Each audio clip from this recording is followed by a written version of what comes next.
Hi Ars fans, well the week started with the rumour of Lyndon Dykes potentially being on his way out of QPR for Blackburn Rovers, but it's actually another striker that has beaten him to the door. Sinclair Armstrong has agreed a permanent transfer to Bristol City worth 2.5 million plus add-ons amongst reported interest from Stoke City, Sunderland and Birmingham. The good news though is that there is almost immediately another striker who has come in to fill his place.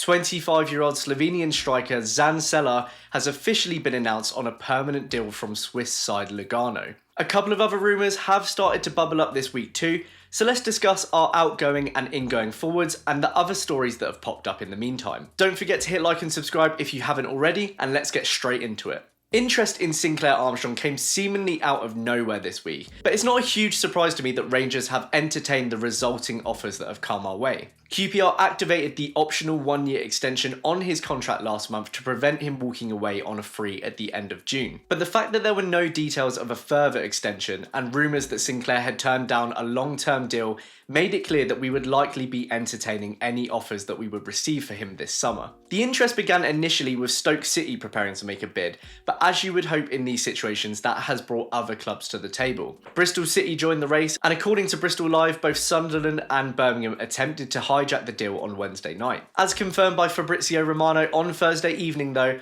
Armstrong has selected Bristol City as his preferred choice out of the four clubs. Adam Leventhal of The Athletic then confirmed today that he had passed his medical and that a deal had been fully agreed, with Rangers receiving 2.5 million up front, 1 million in add-ons and 20% of profit on a future sale, with Shamrock Rovers taking roughly 600k of this transfer. And of course, finally tonight that transfer has been confirmed by both teams. Now I've seen a lot of debate amongst QPR fans this week about whether this is a good deal or not and whether we should be letting him go. For me, if the rumours are true and he did turn down a long-term deal with Rangers, then we had no choice but to sell this summer. And I think that's an excellent fee for a 21-year-old striker with just 4 goals in 64 matches. There's absolutely no denying that there's potential there for Armstrong with his pace and power. I called for him many times last season and I think we all really wanted to see him push on at Rangers. But as the season wore on, those signs of growth just weren't strong enough. His inability to affect the game against Sheffield Wednesday at home stands out to me as a particular example of this.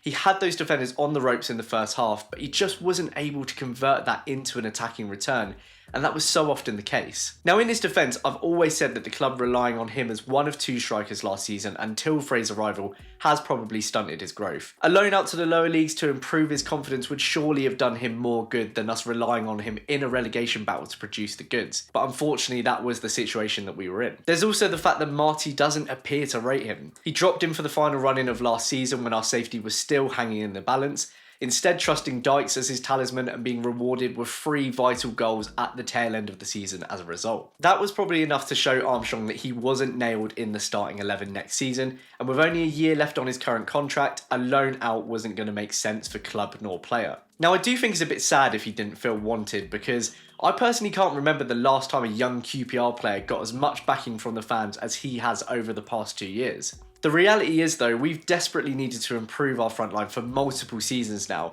and we need to produce money from transfer fees to do that.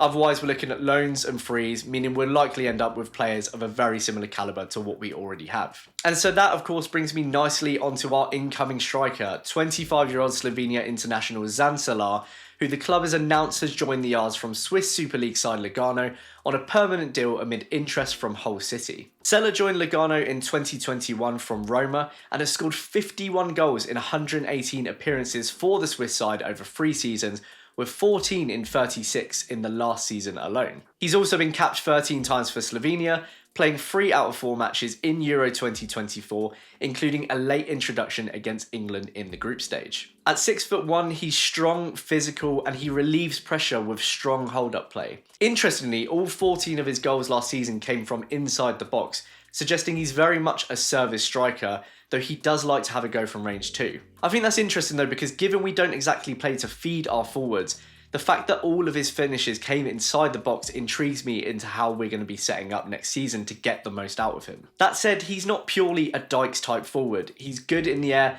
but he's also a very tidy finisher with the ball at his feet, and he looks very confident in picking out the corners. Obviously, he's never played in England, but this one feels exciting purely for the fact that we're bringing in a striker that has a record of scoring goals. which feels like a pretty good place to start for a team that doesn't score enough of them. And the fact that we funded this purchase with the sale of a striker who doesn't score many of them himself is even madder. On paper, this is another excellent piece of business by Christian Nauri and further evidence that things are being run very differently at QPR these days. As usual, I'll be putting out a deep dive on Zan's career so far in the coming days, so make sure to keep an eye out for that one on the channel. Now, another player name that keeps popping up is Sporting Gijón midfielder Jonathan Varane, half-brother of Rafael. According to Spanish outlet El Comercio, QPR have already had a £2 million bid rejected, but could be preparing to make a second offer. The box-to-box midfielder made 25 appearances in La Liga 2 last season, but he still has 3 years left on his contract, so Gijón are holding tight for now.